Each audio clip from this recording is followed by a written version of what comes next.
Hi, I'm Gail Thomas from Mecklenburg County. We have a large school system, and one of the things that makes us lucky in our cardboard and paper recycling is that several years ago, like 7 years ago, the county, Mecklenburg County, passed an ordinance saying that all business entities generating more than 16 cubic yards of waste in a week must recycle, must source separate its cardboard and paper.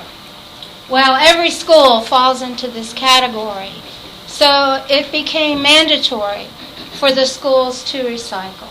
Prior to that, we had a voluntary recycling, and only about 12 schools participated in that. I think I must have messed up there. Yeah, 12 schools were recycling. Now all 161 schools supposedly are recycling, and you guys I know have mentioned some of the issues, like who's going to do the collection, that sort of thing. So one year you can have this fantastic school with a fantastic program. However, it's led by this fantastic teacher who got a fantastic opportunity to go someplace else. And the next year you have absolutely no recycling happening in that school. And the only way I find out about that is some teacher will call me mid-year and say, how can we get recycling going in our school, And so it's hard once you even get established to keep things going. And in Mecklenburg, fortunately, we have money to spend on this since we made it mandatory.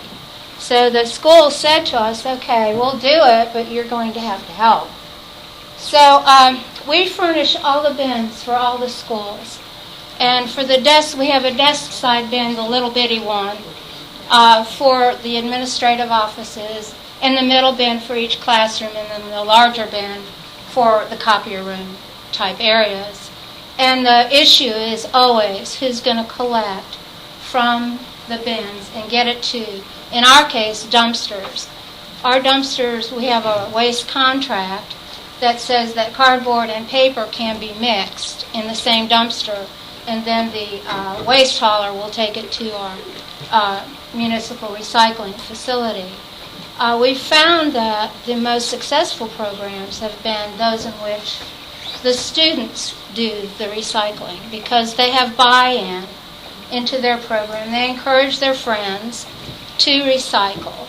So we also furnish little carts, and they'll go around with these 45-gallon containers, fill up the bins, and then take it out to the dumpsters. In other schools, the custodial staff will do this. And some schools are very successful. The custodians are all into it. Other schools, they see this as an extra duty. Even though they have to haul all that stuff out of there anyway, they see having another container as an extra thing to do. And these folks are making, $8 an hour, so you can understand their reluctance to take on anything they perceive as extra. So in those schools that do have the custodians doing it, try to reward them and make a big deal over what they are doing. The custodians love it when the students are doing it because all that tons of paper that they would carry out of their school, they're not having to do anymore. We do a lot of environmental education as much as I can with that many schools going. This helps also. Most of the schools want us there on Earth Day, So, yeah, we could do that on a first-come, first-served basis. We have, along with the bins, we also furnish a poster to put in every room above the bin so that the students will know what does go in and what doesn't go in. Like, gum should not go in there.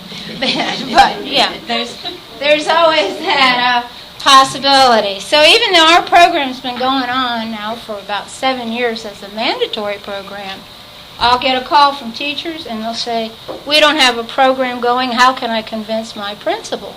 Well, gee, I hate to use this, but you could tell your principal that it's the law that they do this if they don't want to do it for any of the environmental or social value involved in it.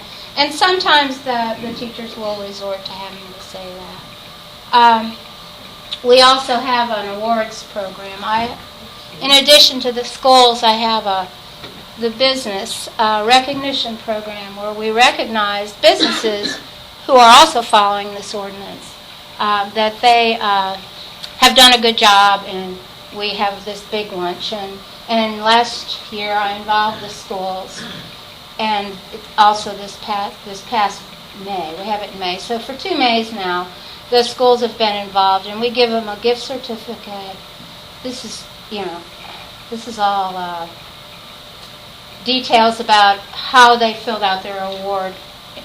We wanted them, after my experience with an award-winning school last year, not having any program at all this year, didn't even know where their bins were, I insist that there be a 3-year longevity on the awards.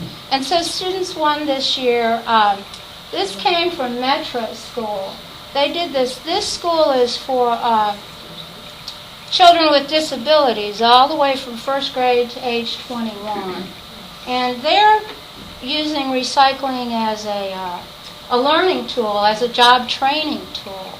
And their students will sort out the cans. They even crush their cans over there. And these kids, some of them are in wheelchairs. Some of them have, ADD or mental retardation, and they all participated.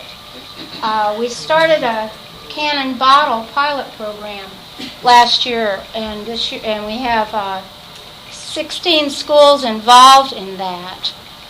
The county furnishes the collection of the cans and bottles from one central location outside the school. So we provide that service. I also provide the bins. And at the schools that won this year, all of them were participating in that.